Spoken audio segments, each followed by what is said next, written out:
Hello दोस्तों, स्वागत है सक्सेस विजन ऑनलाइन एकेडमी में। क्लास 10 के सोशल साइंस का 200 महत्वपूर्ण ऑब्जेक्टिव प्रश्न इस श्रृंखला में ये पहला वीडियो है। इसमें 1 से 50 तक महत्वपूर्ण जो परीक्षा की दृष्टि से महत्वपूर्ण है उस प्रश्नों का संकलन किया गया है। अगर वीडियो अच्छा लगे तो चैनल को सब्सक्राइब और वीडियो को लाइक ज़रूर करें। तो देखते हैं पहला क्वेश्चन। कार्ल मार्क्स का जन्म कहाँ हुआ था? इंग्लैंड में, जर्मनी में, इटली में, रूस में। तो कार्ल मार्क्स का जन्म कहाँ हुआ था? तो जर्मनी में। जर्मनी इसका सही आंसर है। कब हुआ था?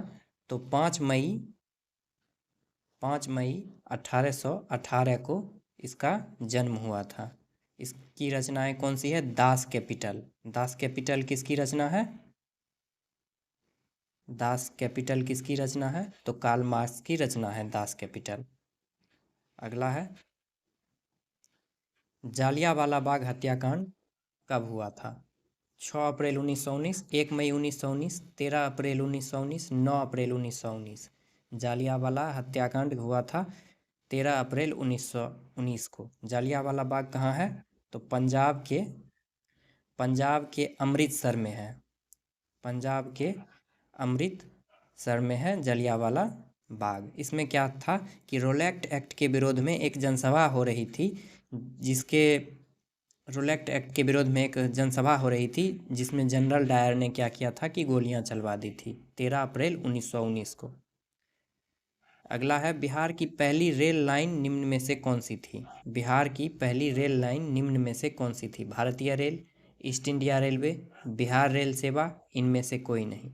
तो बिहार की पहली रेल लाइन थी ईस्ट इंडिया रेलवे। सबसे पहले भारत में सबसे पहले रेल कहाँ से कहाँ तक चला था? तो 16 अप्रैल 1853 को मुंबई से थाने में चला था, थाने के बीच चला था। और बिहार में बाजितपुर से दरभंगा तक चला था। बाजितपुर से दरभंगा तक चला था। अगला है, निम्न में कौन सा जानवर केवल भारत में ही पाया जाता है? घड़ियाल, डॉल्फिन, कछुआ, व्हेल। इसका सही आंसर होगा डॉल्फिन।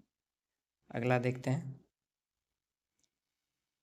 भारत में कहाँ महिलाओं के लिए आरक्षण की व्यवस्था है? लोकसभा में, विधानसभा में, पंचायती राज व्यवस्था में, मंत्रिमंडल में। तो इसका राइट आंसर होगा पंचायती राज व्यवस्था। पंचायती राज व्यवस्था में महिलाओं के लिए आरक्षण की व्यवस्था है। अच्छा, सर्वप्रथम पंचायती राज व्यवस्था कहाँ आई थी? तो राजस्थान में। राजस्थान में सर्वप्रथम पंचायती राज व्यवस्था लागू की गई थी।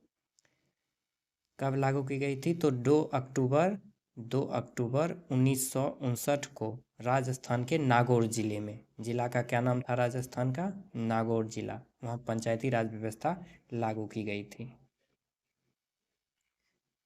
भारतीय रिजर्व बैंक की स्थापना कब हुई थी? भारतीय रिजर्व बैंक की स्थापना कब हुई थी? 1934, 1935, 1938, 1835।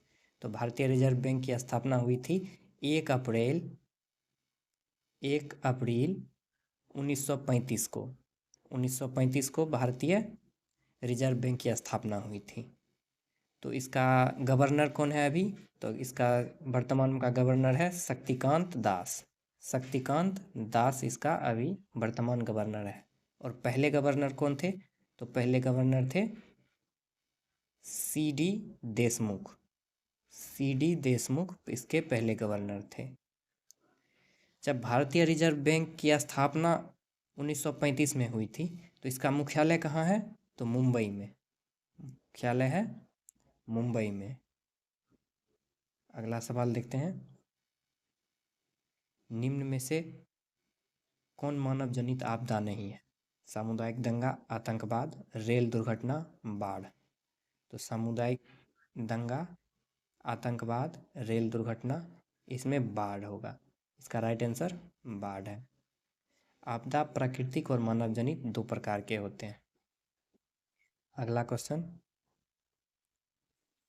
अंकोरवाट का मंदिर कहाँ स्थित है? Vietnam, Laos, Cambodia, Thailand. Angkor Wat का मंदिर कहाँ है? कंबोडिया में। अच्छा, अंकोरवाट का मंदिर किस धर्म से है? तो ये हिंदू धर्म से संबंधित है। और अंकोरवाट के मंदिर में किस भगवान की पूजा की जाती है? तो भगवान विष्णु की पूजा की जाती है। अगला है, बोल्शेविक क्रांति कब हुई थी? जनवरी 1950, फरवरी 1917, नवंबर 1917 और इनमें से कोई नहीं। तो बोल्शेविक क्रांति नवंबर 1917 में हुआ था। बोल्शेविक क्रांति को रूसी क्रांति भी कहा जाता है। बोल्शेविक क्रांति को रूसी क्रांति भी कहा जाता है। इसका नेतृत्वकर्ता कौन था? तो लेनिन। लेनिन इसका नेतृत्व करता था। अगला है, सन 2001 में बिहार की जनसंख्या क्या थी? 8 करोड़ से कम, 9 करोड़ से कम, 8 करोड़ से अधिक, 9 करोड़ से अधिक। तो 2001 में बिहार की जनसंख्या 8 करोड़ से अधिक थी। अच्छा, जनसंख्या, तो जनसंख्या का गिनती, जनगणना कब होता है? सर्वप्रथम जनगणना कब हुई थी? तो सर्वप्रथम जनगणना 1872 में हुई थी। लॉर्ड मेयो के शासनकाल में, लॉर्ड मेयो के शासनकाल में 1872 में सर्वप्रथम जनगणना हुई थी। उसके बाद जनसंख्या का गिनना जनगणना कहलाता है। तो ये हर 10 वर्ष में एक बार किया जाता है। हर 10 वर्ष में एक बार किया जाता है। 2011 में अंतिम जनगणना कराई गई थी और इसके 10 वर्ष बाद 2021 में जनगणना होनी थी, लेकिन कोविड के कारण ये क्या हुआ? प्रस्तावित हो गया, नहीं हुआ और आगे ये होने वाली है। चलिए अगला प्रश्न, निम्नलिखित में से खरीफ फसल कौन है? गेहूँ, चावल, सरसों, मटर। खरीफ फसल कौन होगा? तो चावल। इसमें बहुत कन्फ्यूजन होता है, रबी फसल और खरीफ फसल, रबी फसल और खरीफ फसल। रबी फसल क्या होता है? ये सर्दी के मौसम में होता है और खरीफ फसल मानसून के मौसम में होता है। तो सर्दियों में होगा, तो सर्दी में क्या होता है? गेहूँ, जौ, जई, दाल, सरसों इत्यादि कहाँ होता है? ये सर्दियों के मौसम में होता है और खरीफ मानसूनी मौसम में होता है। तो इसका क्या एग्जाम्पल होगा? चावल, मक्का, बाजरा, सोयाबीन, कपास इत्यादि ये खरीफ फसल है। ये बहुत इंपॉर्टेंट क्वेश्चन है, इसको एक बार और आप रिपीट करके देख लीजिए। अगला क्वेश्चन, संघ राज्य की विशेषता नहीं है? लिखित संविधान, शक्तियों का विभाजन, एकहरी शासन व्यवस्था और सर्वोच्च न्यायालय। संघ राज्य की विशेषता इनमें से कौन सा नहीं है? तो एकहरी शासन व्यवस्था, इसका राइट आंसर होगा एकहरी शासन व्यवस्था। अगला देखते हैं, निम्न में से किस देश में मिश्रित अर्थव्यवस्था है? मिश्रित अर्थव्यवस्था किस में है? चीन में है, भारत में है, अमेरिका में है, इनमें से कोई नहीं। इसका राइट आंसर होगा भारत। भारत में कैसी अर्थव्यवस्था है? मिश्रित अर्थव्यवस्था है। अच्छा, मिश्रित अर्थव्यवस्था का मतलब क्या होता है? एक तो सबसे पहले स्वामित्व के आधार पर अर्थ होता है। देखिए कि जैसे कि सार्वजनिक स्वामित्व, सार्वजनिक और निजी, इस दोनों का मिला जुला स्वरूप होता है मिश्रित अर्थव्यवस्था में। यहाँ अर्थव्यवस्था है, तो अर्थशास्त्र के जनक कौन है? अर्थशास्त्र के जनक कौन है? अर्थशास्त्र के जनक एडम स्मिथ हैं। एडम स्मिथ को अर्थशास्त्र का जनक कहा जाता है। अगला, प्रथम पंचवर्षीय योजना की शुरुआत कब हुई थी? 1947, 1950, 1951, 1961। तो प्रथम पंचवर्षीय योजना की शुरुआत हुई थी 1951 ईस्वी में। अच्छा, पंचवर्षीय योजना होता क्या है? पंचवर्षीय योजना केंद्र सरकार के द्वारा क्या किया जाता है कि आर्थिक और सामाजिक विकास के लिए एक डाटा तैयार किया जाता है। एक डाटा तैयार किया जाता है। डाटा किस चीज़ का होता है कि किस क्षेत्र में हमको कितना खर्च करना है, कहाँ क्या डेवलपमेंट करना है, किस क्षेत्र में कोई भी काम हो, इसका क्या किया जाता है कि पहले से एक प्लान तैयार किया जाता है। 5 वर्ष का प्लान, इसी को कहते हैं पंचवर्षीय प्लान। तो ये 51 में प्रथम हुआ था, तो 51 से 56 तक ये चला। फिर अगला इसी तरह से पंचवर्षीय योजनाएं आती गई। तो पंचवर्षीय योजना एक डाटा होता है केंद्र सरकार का, जो केंद्र सरकार के द्वारा आर्थिक सामाजिक विकास के लिए एक डाटा तैयार किया जाता है, जो आने वाली 5 वर्षों में करना होता है सारे काम का। अगला क्वेश्चन, निम्नलिखित में से कौन प्राकृतिक आपदा नहीं है? प्राकृतिक आपदा नहीं है। आपदा होता है प्राकृतिक मानव निर्मित। देखिए, सुनामी, बाढ़, भूकंप और आतंकवाद। तो प्राकृतिक आपदा नहीं है, तो सुनामी प्राकृतिक आपदा है, बाढ़ भी प्राकृतिक आपदा है, भूकंप भी प्राकृतिक आपदा है, लेकिन आतंकवाद प्राकृतिक आपदा नहीं है। तो इसका राइट आंसर होगा आतंकवाद। अगला देखते हैं, कौन बीमारू राज्य नहीं है? कौन बीमारू राज्य नहीं है? बिहार, मध्य प्रदेश, उड़ीसा, कर्नाटक। देखिए, इसका राइट आंसर होगा कर्नाटक। बीमारू राज्य क्या क्या है, कौन कौन से हैं बीमारू राज्य? बीमारू राज्य में सबसे पहले बिहार,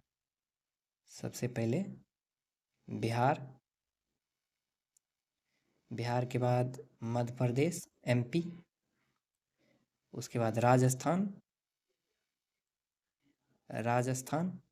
और उसके बाद था बिहार, मध्य प्रदेश, राजस्थान और यूपी। ये 4 थे बीमारू राज्य। बीमारू राज्य का मतलब होता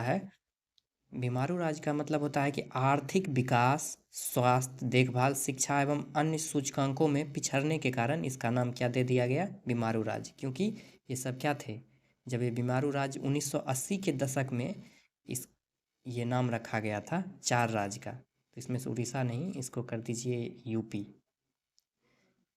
तो बिहार, मध्य प्रदेश, यूपी और राजस्थान ये चारों थे बीमारू राज्य। तो अगला क्वेश्चन, संघ राज्य का उदाहरण है? अमेरिका, चीन, ब्रिटेन, इनमें से कोई नहीं। संघ राज्य, जैसे कि अमेरिका लिखते हैं तो यूएसए लिखते हैं, United state America. United state का तो यही हो गया संघ राज्य अमेरिका। इसका राइट आंसर होगा अमेरिका। अगला देखते हैं, संजय गांधी जैविक उद्यान किस नगर में स्थित है? मुजफ्फरपुर, पटना, बोधगया, राजगीर। ये तो आप सब जानते होंगे कि संजय गांधी जैविक उद्यान कहाँ है। ये पटना में है। पटना में कहाँ है? तो बेली रोड,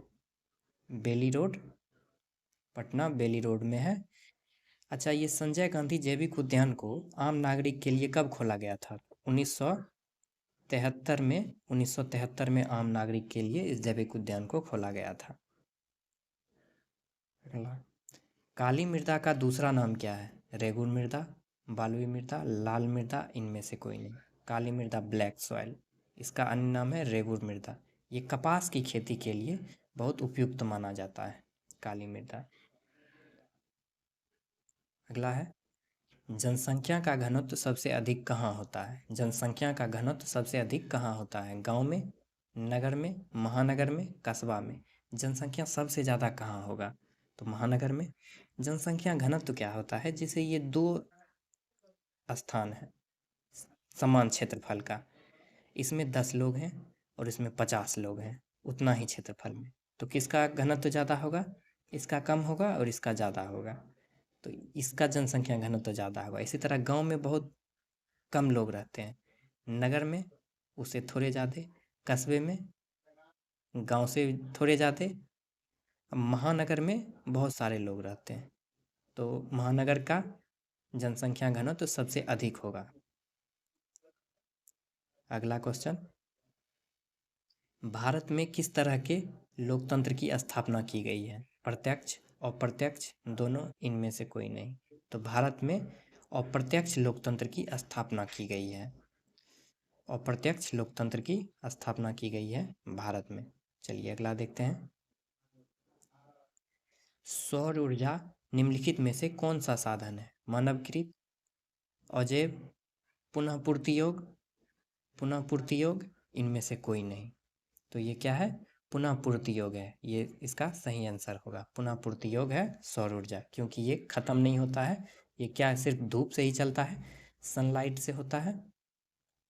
तो ये क्या होगा कि सनलाइट पड़ने पर यह एनर्जी उत्पन्न होगा, तो ये ख़त्म होगा कभी नहीं होगा। तो ये पुनः पूर्ति योग अपने आप ये पूर्ति योगी ऊर्जा है। अगला है गेरिबाल्डी पेशे से क्या था। गेरिबाल्डी पेशे से क्या था, तो पेशे से गेरिबाल्डी नाविक था।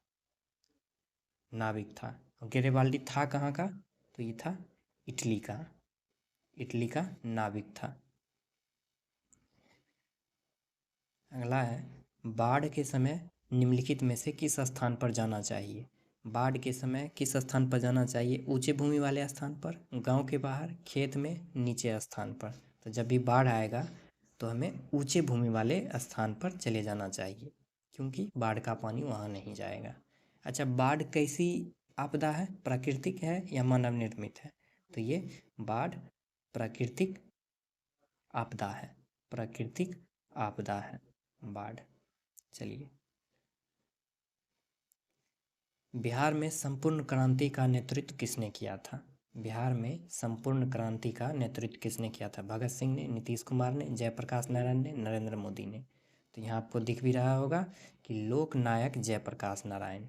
जयप्रकाश नारायण को लोक नायक के नाम से भी जाना जाता है। लोक नायक के नाम से जयप्रकाश नारायण को जाना जाता है। तो ये बिहार में संपूर्ण क्रांति का नेतृत्व किया था। चलिए, वैश्वीकरण के मुख्य अंग कितने हैं, 1, 2, 3 या 5। वैश्वीकरण के मुख्य अंग कितने हैं, इसका राइट आंसर होगा 5। वैश्वीकरण है क्या, वैश्वीकरण है ग्लोबलाइजेशन, इसका अंग्रेजी होता है।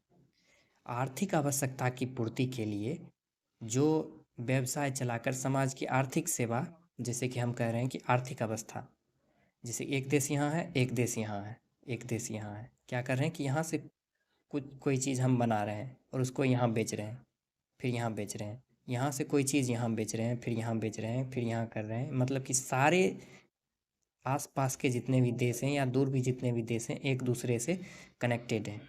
किसमें, तो व्यापार के माध्यम से या किसी और तरीके से। तो इसी को कहते हैं ग्लोबलाइजेशन।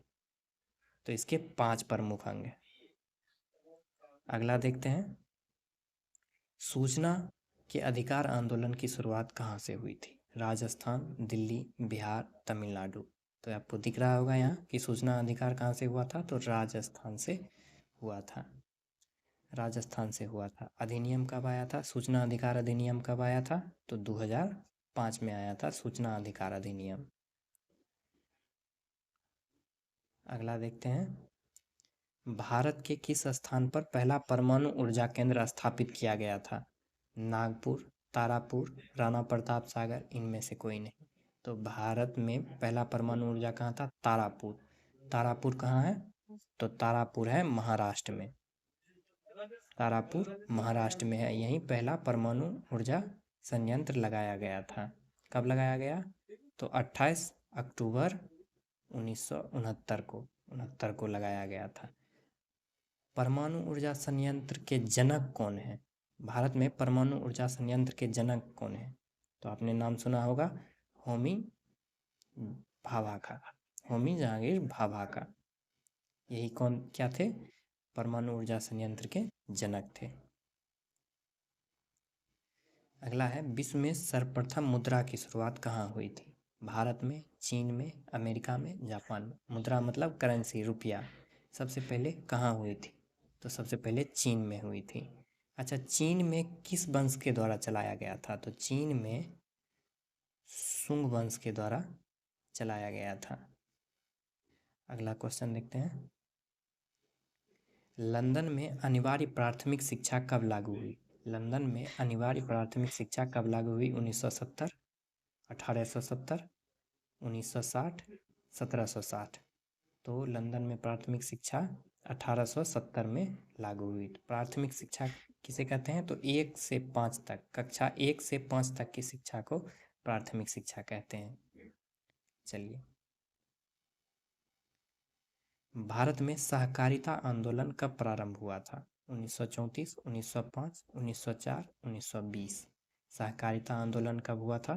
तो 1904 में सहकारिता आंदोलन की शुरुआत हुई थी। अच्छा, सहकारिता से मतलब क्या है? सहकारिता मतलब आर्थिक आवश्यकता, व्यवसाय चलाकर समाज की आर्थिक सेवा तथा संस्था जो भी है उसकी स्थापना करके एक दूसरे को क्या करना? सहयोग करना, आर्थिक लाभ कराते हैं, सहकारिता कहलाता है। तो सहकारिता आंदोलन कब हुआ था? तो 1904 में हुआ था। अगला क्वेश्चन देखते हैं। 15वीं लोकसभा चुनाव से पूर्व लोकसभा में महिलाओं की भागीदारी कितनी थी? 10%, 15%, 12%, 50%। तो 15वीं लोकसभा चुनाव से पूर्व में महिलाओं की भागीदारी थी केवल 10%। 15वीं लोकसभा चुनाव कब हुआ? तो 1951 से 1952। प्रथम चुनाव हुआ था लोकसभा चुनाव 1951 से 1952 में। अगला है कि पक्की सड़कों की लंबाई की दृष्टि से प्रथम स्थान पर कौन सा राज्य है? पंजाब, बिहार, तमिलनाडु, महाराष्ट्र। पक्की सड़कों की लंबाई की दृष्टि से सबसे बड़ा राज्य कौन होगा? महाराष्ट्र। चलिए अगला क्वेश्चन देखते हैं। पंजाब में भूमि निम्नीकरण का मुख्य कारण क्या है? पंजाब में भूमि निम्नीकरण का मुख्य कारण निम्नलिखित में से कौन सा है? तो अत्यधिक पशु चारा, गहन खेती, अत्यधिक सिंचाई, इनमें से कोई नहीं। तो गहन खेती। अब भूमि निम्नीकरण का मतलब क्या होता है?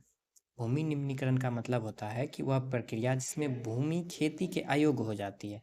जिसे क्या करेंगे कि बार बार एक ही खेत में क्या करेंगे कि अत्यधिक फसल के लिए रसायन का प्रयोग करेंगे, खाद का प्रयोग करेंगे, तो क्या करेंगे उससे ज़्यादा तो उपज ले लेंगे, लेकिन उसकी मिट्टी क्या होती है, उसका पैदावार करने की क्षमता घट जाती है। तो फिर क्या होता है कि वह भूमि खेती करने योग्य नहीं रहता है।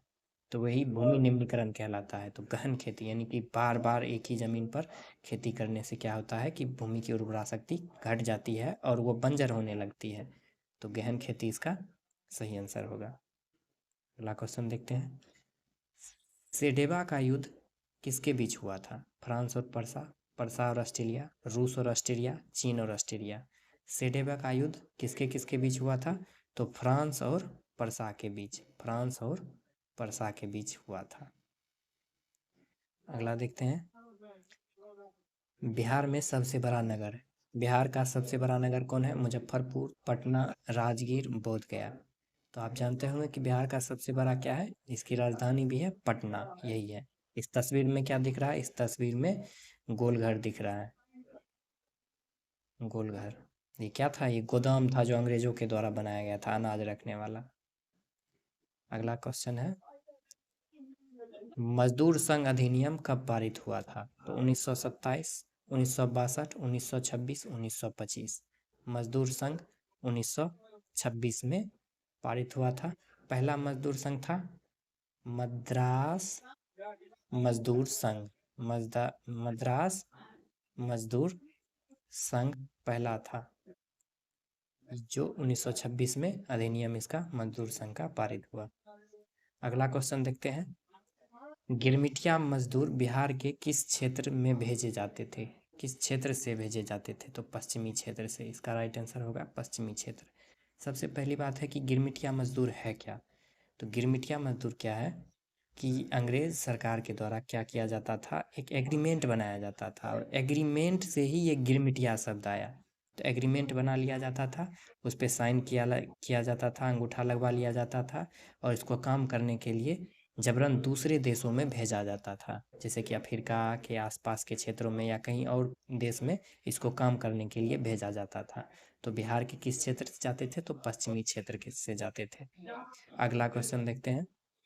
सुनामी किस स्थान पर आता है? सुनामी किस स्थान पर आता है? स्थलों पर, आसमान में, समुद्र में और इनमें से कोई नहीं। तो सुनामी कहाँ आएगा? तो सुनामी आएगा समुद्रों में। चलिए अगला क्वेश्चन देखते हैं। निम्नलिखित में से कौन सा राष्ट्रीय दल नहीं है? राष्ट्रीय जनता दल, बहुजन समाज पार्टी, लोक जनशक्ति पार्टी, भारतीय जनता पार्टी। तो इसका राइट आंसर होगा लोक जनशक्ति पार्टी क्या है कि राष्ट्रीय दल नहीं है। अगला देखते हैं। भारत का राष्ट्र पक्षी है कबूतर, मोर, कोयला, शुतुरमुर्ग। आप यहाँ फिगर में भी देख रहे होंगे और ये आपका बोनस क्वेश्चन हो गया। ये मोर, मोर क्या है? भारत का राष्ट्रीय पक्षी है। तो अगला क्वेश्चन देखते हैं। मरुस्थलीय मृदा का विस्तार भारत के किस राज्य में होता है? पूर्वी राज्य में, पश्चिमी राज्य में, दक्षिणी राज्य में, इनमें से कोई नहीं। तो आप जानते होंगे कि भारत के पश्चिम में क्या है? राजस्थान है। तो पश्चिमी राज्य में क्या होगा? मरुस्थलीय मृदा का विस्तार होगा। तो चलते हैं अगला क्वेश्चन। नदियों में बाढ़ आने का मुख्य कारण क्या है? जल का अधिकतम, वर्षा की अधिकता, नदी की तली में अनावश्यक जल, इनमें से कोई नहीं। बाढ़ आने का मुख्य कारण को क्या है? जल की अधिकता। जल की अधिकता से ही बाढ़ आती है। इसका आंसर ये होगा। चाहे वर्षा से हो, चाहे नदी में हो, कहीं से भी क्या हो, सिर्फ जल की अधिकता होनी चाहिए, बाढ़ आएगी। अच्छा, बाढ़ कैसी आपदा है? प्राकृतिक है या मानव निर्मित है? तो बाढ़ प्राकृतिक आपदा है। चलिए अगला क्वेश्चन देखते हैं। बिहार में सबसे अधिक आबादी वाला जिला कौन है? गया, राजगीर, पटना, इनमें से कोई नहीं। तो बिहार में अधिक आबादी वाला जिला कौन सा होगा? तो पटना। आपको यहाँ दिख भी रहा होगा कि सर्वाधिक आबादी कहाँ होगा? पटना में। क्यों? क्योंकि पटना एक महानगर है। महानगरों में आबादी अधिक रहती है। चलिए अगला क्वेश्चन है। कांवर झील स्थित है कहाँ? दरभंगा में, भागलपुर में, बेगूसराय में, मुजफ्फरपुर में। कांवर झील कहाँ है? तो कांवर झील बेगूसराय में है। अगर आप लोग बिहार से होंगे तो कभी ना कभी कांवर झील जरूर गए होंगे। तो अगला देखते हैं। रूसी क्रांति के समय वहाँ का शासक कौन था? रूसी क्रांति के समय वहाँ का शासक कौन था? जार निकोलस द्वितीय, जार निकोलस प्रथम, नेपोलियन बोनापार्ट, इनमें से कोई नहीं। तो रूसी क्रांति के समय जार निकोलस द्वितीय वहाँ का था शासक। रूसी क्रांति, जार निकोलस द्वितीय। तो रूसी क्रांति कब हुआ था? तो रूसी क्रांति 1917 में हुआ था। अगला क्वेश्चन देखते हैं। रंपा, अगला है कि रंपा विद्रोह कब हुआ था? 1917 में, 1916 में, 1921 में, 1925 में। रंपा विद्रोह कब हुआ था? तो 1921 में। चलिए, रंपा विद्रोह क्या था? तो क्या था कि आदिवासी जो था, आदिवासी आबादी से वन उपयोग की अधिकारों को जब्त करने के विरोध में क्या किया था कि ब्रिटिश सरकार के द्वारा क्या किया कि आदिवासियों से वन पे जो अधिकार था, मतलब कि उसको जब्त कर लिया गया। इसी के विरोध में क्या किया कि आदिवासियों ने आंदोलन शुरू कर दिया। अगला क्वेश्चन है। निम्नलिखित में कौन प्राकृतिक आपदा है? आग लगना, बम विस्फोट, रेल दुर्घटना, भूकंप। तो आग लगना प्राकृतिक आपदा नहीं है, बम विस्फोट भी प्राकृतिक आपदा नहीं है, रेल दुर्घटना भी प्राकृतिक आपदा नहीं है, लेकिन भूकंप क्या है? प्राकृतिक आपदा है। तो इसका राइट आंसर होगा भूकंप। अगला क्वेश्चन है। भारत के किस राज्य का आय सर्वाधिक है? बिहार, पंजाब, गोवा, हरियाणा। तो भारत के किस राज्य का आय सर्वाधिक है? तो गोवा का। गोवा का आय सबसे ज़्यादा है। अगला देखते हैं। किस क्षेत्र को द्वितीय क्षेत्र कहा जाता है? सेवा को, उद्योग को, कृषि को, या इनमें से कोई नहीं। तो इसका राइट आंसर होगा कृषि। कृषि कौन सा है? कृषि द्वितीय क्षेत्र है। अगर वीडियो अच्छा लगा तो चैनल को सब्सक्राइब और वीडियो को लाइक करें, ताकि इसी प्रकार की वीडियो आपके पास